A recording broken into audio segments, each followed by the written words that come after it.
بسم اللہ الرحمن الرحیم۔ کمیل رضی اللہ تعالیٰ عنہ ایک شخص ہیں، کہتے ہیں کہ میں حضرت علی کرم اللہ وجہہ کے ساتھ ایک مرتبہ جا رہا تھا۔ وہ جنگل میں پہنچے، پھر ایک مقبرہ کی طرف متوجہ ہوئے، فرمایا اے مقبرے والے، اے بوسیدگی والے، اے وحشت اور تنہائی والو، کیا خبر ہے، کیا حال ہے؟ پھر ارشاد فرمایا کہ ہماری خبر تو یہ کہ تمہارے بعد اموال تقسیم ہو گئے، اولاد یتیم ہو گئی، بیویوں نے دوسرے خاوند کر لیے، یہ تو ہماری خبر ہے، کچھ تو اپنا بھی کہو۔ اس کے بعد میری طرف متوجہ ہو کر فرمایا کمیل، اگر ان لوگوں کو بولنے کی اجازت ہوتی اور یہ بول سکتے تو یہ لوگ جواب میں کہتے کہ بہترین توشہ تقویٰ ہے۔ یہ فرمایا اور پھر رونے لگے اور فرمایا اے کمیل، قبر عمل کا صندوق ہے اور موت کے وقت بات معلوم ہو جاتی ہے۔ یعنی آدمی جو کچھ اچھا یا برا کرتا ہے نا، وہ اس کے قبر میں محفوظ رہتا ہے۔ جیسے کہ صندوق متعدد احادیث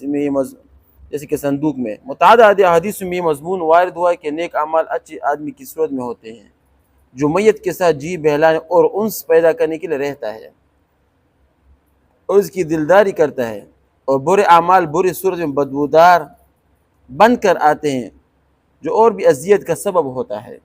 ایک حدیث میں وارد ہے کہ آدمی کے ساتھ 3 چیزیں قبر تک کی جاتی ہیں، اس کا مال جیسے کہ عرب میں دستور تھا، اس کے رشتہ دار اور اعمال۔ 2 چیزیں مال اور رشتہ داری دفن کر کے واپس آ جاتے ہیں، عمل اس کے ساتھ قبر تک رہ جاتا ہے۔ حضور اکرم صلی اللہ علیہ وسلم نے ایک مرتبہ صحابہ کرام سے ارشاد فرمایا کہ تمہیں معلوم ہے کہ تمہاری مثال اور تمہارے اہل و عیال اور مال اعمال کی مثال کیا ہے؟ صحابہ رضی اللہ تعالیٰ عنہ اجمعین کی دریافت فرمانے پر حضور صلی اللہ علیہ وسلم نے ارشاد فرمایا کہ اس کی مثال ایسی ہے کہ جیسے ایک شخص کے 3 بھائی ہوں اور وہ مرنے لگے، اس وقت ایک بھائی کو بلائے اور پوچھے کہ بھائی تجھے میرے حال معلوم ہے کہ مجھ پر کیا گزر رہی ہے، اس وقت تم میری کیا مدد کرے گا؟ تو وہ جواب دیتا ہے کہ تیری تیمارداری کروں گا، علاج کروں گا، ہر قسم کی خدمت کروں گا، اور جب تو مر جائے تو نہلاؤں گا، کفن پہناؤں گا اور کندھے پر اٹھا کر جاؤں گا، اور دفن کے بعد تیرا ذکر خیر کروں گا۔ حضور صلی اللہ علیہ وسلم نے فرمایا یہ بھائی تو اہل و عیال ہے۔ پھر دوسرے بھائی سے یہی سوال کرتے وہ کہتے کہ تیرا واسطہ زندگی کا ہے، تو مر جائے گا تو میں دوسری جگہ چلا جاؤں گا، یہ بھائی مال ہے۔ پھر وہ تیسرا بھائی کو بلا کر پوچھتے وہ کہتے کہ میں قبر میں تیرا ساتھی ہوں گا، وحشت کی جگہ تیرا دل بہلانے والا ہوں گا، جب تیرا حساب کتاب ہونے لگے تو نیکی کے پڑھے پر بیٹھ کر اس کو جھکاؤں گا، یہ بھائی عمل ہے۔ حضور صلی اللہ علیہ وسلم نے فرمایا اب بتلاؤ کون سا بھائی کارآمد ہے، پہلا بھائی، دوسرا بھائی یا تیسرا بھائی؟ حقیقتاً تیسرا بھائی کارآمد ہے نا، وہ تمہارے ساتھ قبر میں جائے گا۔ صحابہ کرام نے عرض کیا یا رسول اللہ صلی اللہ علیہ وسلم، یہی بھائی یعنی تیسرا بھائی کارآمد ہے، پہلے 2 تو بے فائدہ رہے۔ یہ قبر کیا، یہ یا تو جنت کے باغیچے میں ایک باغیچہ ہے یا جہنم کے گڑھوں میں ایک گڑھا ہے۔ بات کہاں سے شروع ہوئی تھی؟ حضرت علی رضی اللہ تعالیٰ عنہ